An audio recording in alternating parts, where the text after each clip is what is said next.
She was only 16 when the cameras began to follow her. The world saw her as a firecracker, sharp, expressive, and impossibly gifted. From her very first step into the spotlight, Zaira Wasim became a name that echoed across screens, media rooms, and award stages. She was the face of promise, of fresh talent from Kashmir, the girl who had made it big. But behind the flashes and framed magazine covers, something quieter and far more complex was unfolding. At first, it all felt like a whirlwind. Fame came with a rush, a tidal wave of attention, invitations, applause. Directors praised her, fans adored her, and headlines spoke of her like a rising sun. But even as the lights grew brighter, Zaira felt herself shrinking in the spaces that really mattered, the ones within. She would smile for interviews, perform for the camera, walk red carpets with grace, but alone, in the stillness of her room, she would often sit in silence, questioning what all this meant. She had achieved what so many dreamt of, but something didn't sit right. There were nights when the silence outside matched the silence inside. Something felt misaligned, as though she was walking through a life she hadn't fully chosen. It wasn't about the acting, she loved the art of storytelling, but there was a growing discomfort with the world that came with it. A sense of being pushed into an identity she hadn't shaped for herself. "I may fit here perfectly," she once wrote, "but I do not belong here." That realization came not with a bang, but gradually through moments of quiet unease, the kind that seeps in unnoticed and then suddenly becomes too loud to ignore. She felt a subtle drift from the core of who she was. A restlessness began to haunt her.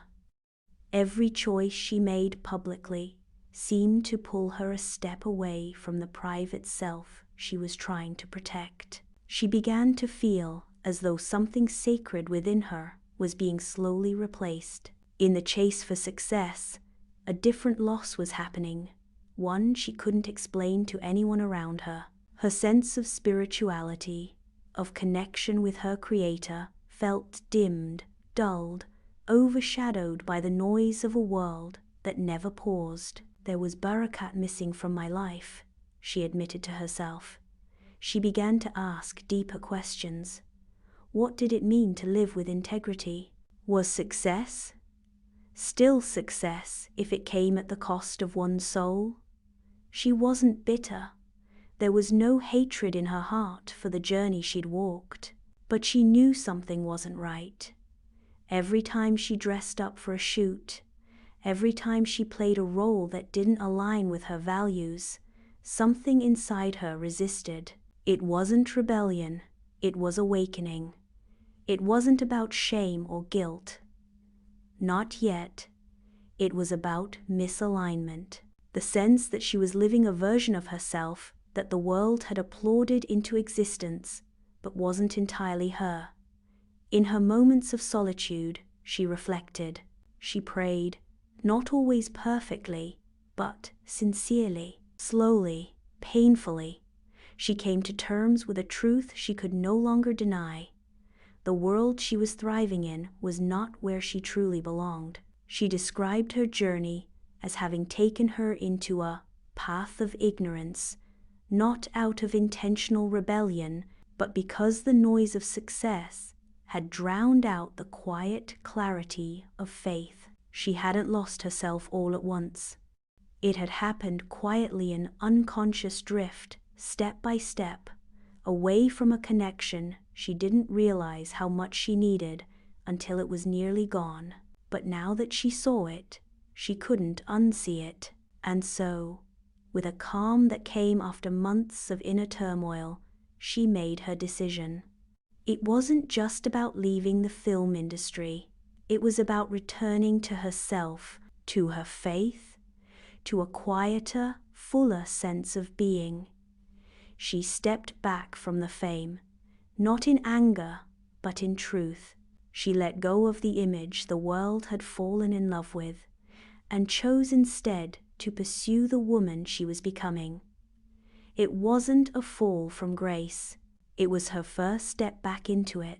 There's a silence that follows big decisions, not the kind of silence that leaves you empty, but the kind that wraps around you like peace after a storm. That's the silence Zaira found in the months after she stepped away. It was not the noise that troubled her anymore. It was the echo of her own heart finally being heard.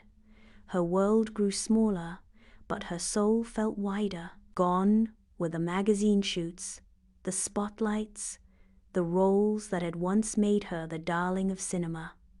What she had now was time and questions, and the long overdue space to seek answers for herself, not for a character, not for a script, not for a role. Her days became slower, more intentional. She reconnected with the Quran, not out of pressure, but with a searching heart. For the first time, she was reading it not as something handed down by family or culture, but as a living guide. She'd underlined verses, reread passages, sometimes paused mid-sentence, struck by the weight of a line that spoke directly to her confusion, her longing, her hidden strength. It felt like every verse was stitching back parts of herself she had lost. She didn't announce her return to Islam with a press release. There were no grand declarations. Her faith was no longer performance. It was private, real, deeply rooted. She didn't owe the world an explanation, but she felt compelled to share a part of her truth, only when it felt right. "I'm not as righteous as I should be," she once wrote, her voice trembling with honesty. "But I'm trying," and trying for her was everything. She understood now that Islam was not just a list of do's and don'ts, or rules wrapped in tradition. It was a system of meaning, a map for the soul, a way of grounding oneself in truth when the world wants you to float untethered. It was not about fear. It was about freedom, the kind of freedom she had never tasted before, not even in her highest moments of fame. In her solitude, she saw more clearly. She saw how chasing success had kept her in a constant state of motion, never pausing to ask where she was going. Now she had stopped, and in the stillness, she saw a different kind of beauty, one not painted by makeup or curated by stylists, one found in tears of prayer at night, in the humility of asking Allah for guidance, not applause. She began to wear her modesty not just in clothes, but in her presence. She no longer needed to be seen.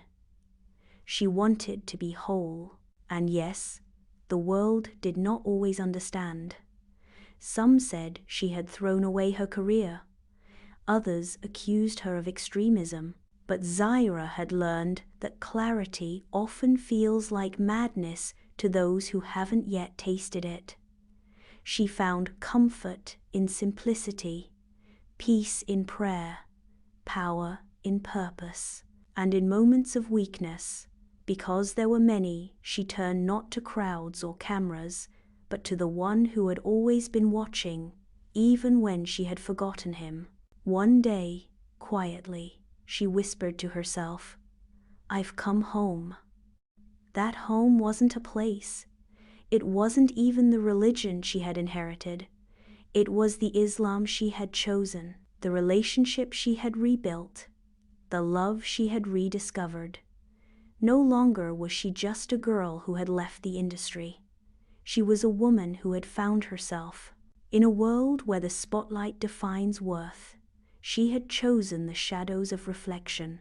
Where likes and shares screamed validation, she had chosen the still, unwavering truth that comes from God alone. Her journey wasn't about what she gave up, it was about what she finally embraced. peace, purpose, and a faith that didn't just ask for belief, but gave her back her identity.